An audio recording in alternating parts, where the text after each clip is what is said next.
बढ़ते हैं आगे और एक और बड़ी खबर आ रही है। बिहार में प्रदर्शनकारियों की जल्द रिहाई होगी। गृह विभाग के विशेष सचिव ने नोटिफिकेशन जारी कर दिया है। सभी एफआईआर वापस होंगे। बिहार सरकार ये भी कह रही है जिनको जेल भेजा गया था उनकी जल्द रिहाई होगी। तो बिहार में जो प्रदर्शन हुआ वहां पर जल्द अब रिहाई प्रदर्शनकारियों की होगी, ये जानकारी सामने आ रही है। तो जिनको जेल भेजा गया था उनकी जल्द रिहाई होगी, बिहार सरकार कह रही है। सभी एफआईआर वापस होंगी। और देखिए ये मांग जो है लगातार जो कॉकरोच जनता पार्टी है उनकी तरफ से की भी गई थी।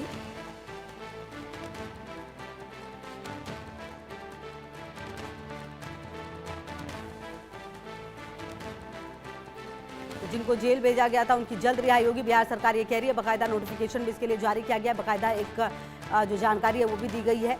और ये जांच देखिए लगातार जो सीजेपी कॉकरोच जनता पार्टी उनकी तरफ से ये कहा गया था कि कई ऐसे जगह हैं जहां पर प्रदर्शनकारियों को जेल में अभी तक रखा गया है और अब कहा जा रहा है कि प्रदर्शनकारियों की जल्द रिहाई होगी।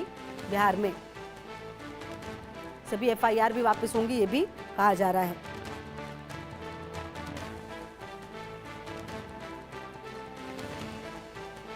तो कुल मिलाकर अब देखना होगा कि क्या बिहार की तरह और भी जहां पर राज्य थे वहां पर जो एक्शन लिया गया, क्या बाकायदा वहां पर भी इसी तरह से जो एक्शन है वो लिया जाएगा। क्योंकि हालांकि केंद्र सरकार की तरफ से भी अब जो ये बातें हैं कॉकरोच जनता पार्टी की वो मांग जो है वो मानने की बात कही गई थी। और उसमें अगर आप देखें तो एक मांग ये भी थी कि जितने भी प्रदर्शनकारी थे उन पर कोई एफआईआर ना हो और उनको जो जेल है वो ना भेजा जाए, ये इनकी मांग थी। उस मांग पर सहमति भी बनी थी सरकार की तरफ से। और शायद यही वजह है कि अब तमाम राज्यों की तरफ से शायद ऐसे नोटिफिकेशन सामने आए जहां पर प्रदर्शन जो है वो किए गए थे और प्रदर्शनकारियों को जल्द रिहाई मिलेगी, ऐसा कहा जा रहा है।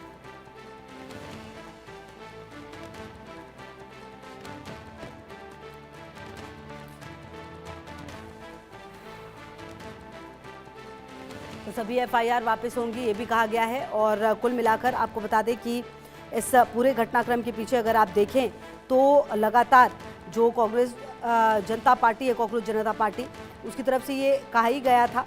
और ऐसे में अब आपको बता दें कि बिहार में प्रदर्शनकारियों की जल्द रिहाई होगी, ये कहा जा रहा है।